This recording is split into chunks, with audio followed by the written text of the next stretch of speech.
بالکل کتے کی تم سیدھی نہیں ہو سکتی ہے. ایسے ہی اتنا کہنے کے بعد بھی اس کا ضمیر دیکھو وہیں سے اٹھ رہا ہے, لگ رہا ہے مودی کا باپ ہے. کوئی پرواہ نہیں. ارے جب اتنا پیشاب لگتا ہے تو بیٹھتے کیوں ہو؟ اب اللہ جانے پیشاب کرنے گئے ہو یا موبائل پہ بات ہو گئی, اب فلاں جگہ ملیں گے, سب یہاں ہیں. بیٹا جس اسکول میں تم پڑھتے ہو اس کا ہیڈ ماسٹر رہ چکا ہوں میں, جا کر دیکھ لو. یہاں جرجیت صاحب سن رہے, وہاں میلہ لگا ہے, آئی ہیں لپسٹک لگا لگا کے, ایسا لگ رہا ہے جیسے اپنے آدمی کا خون پی کے آئی ہیں, ایسی گہری لپسٹک. اور جلسوں میں بھی کریم اور پاؤڈر ایسا چپڑا ہوا ہے جیسے لگتا ہے کہ بھینس یا گائے کا گوبر لیپ لیا منہ پہ.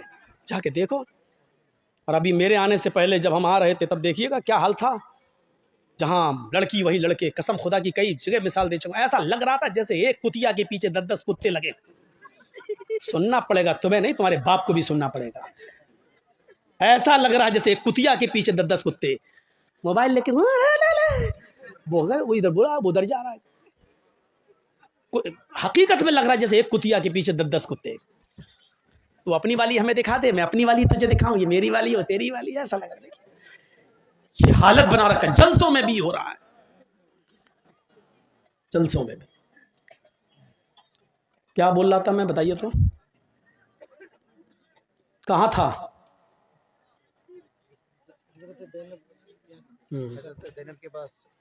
وہ کہہ رہا تصویر کی بات تو نکل گئی. اب حضرت زینب بنت جہش کے یہاں گئے, بھوکے رہتے تھے, تو وہ کچھ شہد کا شربت بنا کر اللہ کے نبی صلی اللہ علیہ وسلم کو پلاتی تھی, تھوڑی دیر ہو جاتی تھی. جس کی کئی بیویاں ہوں تو بیویوں میں تو آپس میں ٹسن رہتی ہی ہے. اچھا ان کے یہاں زیادہ کیوں بیٹھ جاتے ہیں, ہمیں اتنا ٹائم کیوں نہیں دیتے ہیں؟ تو ساری بیویوں نے صلاح کر لی. کیا صلاح کی؟ کہ اللہ کے رسول جس کے پاس بھی جائیں گے, زینب کے گھر سے نکل کے جس کے بھی پاس جائیں گے, ساری بیویاں نبی کی یہ ایک ہی بات بولیں گے کہ آپ کے منہ سے تو مغافیر کی ایک پودا ہوتا ہے, مغافیر ایک جڑی بوٹی ہوتی ہے, اس کی بدبو آ رہی ہے آپ کے منہ سے.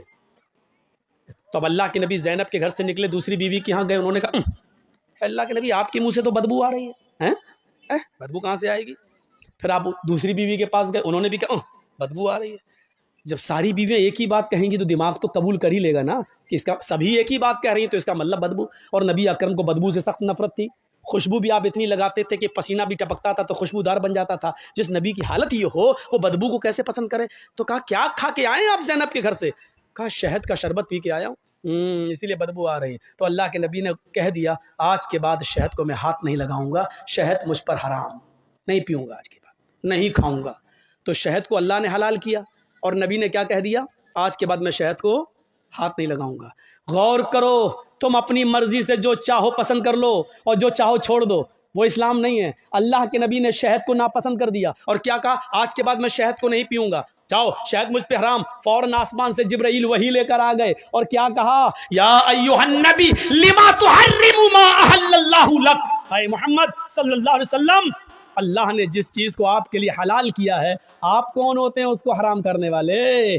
لما تحرم ما احل اللہ لک, آپ نے اس چیز کو اپنے اوپر حرام کیوں کیا ہے جس کو اللہ نے حلال کیا؟ اس قرآن کی آیت سے آپ کو پتہ چل رہا ہے کیا مطلب ہوا؟ اس کا مطلب یہ ہوا کہ اللہ کی طرف سے اگر کوئی چیز حلال ہے تو اس کو حرام کرنے کا اختیار اور حرام کرنے کا پاور محمد رسول اللہ کو بھی حاصل نہیں ہے. تو پھر ہمیں اور آپ کو یہ کیسے حاصل ہو جائے گا کہ ہمیں جو پسند ہو وہ عمل کر لیں, اور جو چیز ہمیں پسند نہیں ہے اس پر ہم عمل نہ کریں؟ جو چیز میری مرضی کے مطابق ہو اس کو ہم مان لیں, اور جو چیز میری مرضی کے مطابق نہ ہو اس کو ہم چھوڑ دیں. یہ کیسے ہو سکتا ہے جب نبی اپنی مرضی کے خلاف شہد کو حرام نہیں کر سکتے اپنے اوپر؟ جب نبی کو یہ پاور حاصل نہیں ہے تو تمہیں یہ پاور اور ہمیں یہ پاور کس نے دے دیا ہے؟ اگر ان تصویروں کی کوئی حیثیت ہوتی تو اللہ کی قسم اللہ تعالی اپنے نبی جناب محمد رسول اللہ کی تصویر کی حفاظت ضرور کرتا. لیکن دیکھ لو دنیا میں عیسائی بھی موجود ہیں, عیسائیوں کے پاس عیسیٰ کی تصویر موجود ہے, یہودیوں کے پاس موسیٰ کی تصویر موجود ہے, داؤدیوں کے پاس داؤد علیہ السلام کی تصویر موجود ہے, ابراہیم کو ماننے والوں کے پاس ابراہیم کی تصویر موجود ہے. سب نے ہندو بھائیوں کے پاس کرشن جی کی, رام چندر جی کی, شنکر جی کی, گنیش جی کی, ان کی تصویریں موجود ہیں. اگر دنیا میں کسی نبی کی تصویر موجود نہیں ہے تو وہ ہستی ہے جناب محمد رسول اللہ صلی اللہ علیہ وسلم کی، کیونکہ اگر آج نبی کی تصویر ہوتی تو کوئی آدمی نماز پڑھنے مسجد میں جاتا ہی نہیں، کوئی آدمی اللہ کے نبی کے روضہ اقدس پہ جاتا ہی نہیں، وہاں درود پڑھتا ہی نہیں، وہ اللہ کے نبی کی تصویر کو اپنے گھر لگا لیتا، وہ نبی کی تصویر پہ ہار یا مالا ڈال دیتا، یا تصویر کو اپنے گھر میں لگا کر 7 چکر اسی کے لگا کے کہہ دیتا کہ حج ہو گیا۔ میرے پیارے ساتھیوں، وہ نبی اکرم کی تصویر کو چھوٹے چھوٹے ٹکڑوں میں لے کر اس کا تعویذ بناتا، اس کو پہنتا، اور پھر نبی کا فوٹو اخباروں میں چھپتا، نبی کا فوٹو پیپروں میں آتا، اور کبھی اس کی کٹنگ ہوتی اور وہ پیروں کے نیچے روندا جاتا۔ اللہ تعالیٰ کو اپنے نبی کی یہ رسوائی اور بے عزتی گوارا نہ تھی میرے بھائیوں، اس لیے اللہ نے جناب محمد رسول اللہ کی کوئی تصویر دنیا میں باقی نہیں چھوڑی ہے، نبی کا کوئی فوٹو باقی نہیں چھوڑا، بلکہ نبی کی زبان سے یہ کہلوا دیا، اِنَّ أَشَدَّ النَّاسِ عَذَابًا يَوْمَ الْقِيَامَةِ الْمُصَوِّرُونَ، دنیا میں قیامت کے دن جہنم کے اندر سب سے سخت عذاب اس کو دیا جائے گا جس نے دنیا میں تصویریں بنائی ہوں گی، تصویریں کھینچی ہوں گی، اس سے کہا جائے گا ان تصویروں میں تو جان ڈال، ان تصویروں میں تو روح ڈال، اور ظاہر ہے کہ ان تصویروں میں وہ روح ڈال نہیں سکتا، پھر اللہ کی ایک پیدا کردہ مخلوق کی تو نے تصویر کیوں بنائی؟ جب اس میں جان ڈالنے کی طاقت نہیں تھی تو نے کیوں؟ اے شادیوں میں دولہا اور دلہن کے فوٹو کھینچنے والوں، آئے اپنے بستروں پر، اپنے بیڈ پر شادی کا میاں اور بیوی کا فوٹو لگا کر بیڈ پر چپکانے والوں، میاں اور بیوی کی تصویر اپنے کمرے میں لٹکانے والوں، تیار ہو جاؤ، ان اشد الناس عذابا یوم القیامہ، قیامت کے دن سب سے زیادہ سخت عذاب انہی کو ہوگا جو دنیا میں تصویریں کھینچتے ہیں، دنیا میں تصویریں بناتے ہیں۔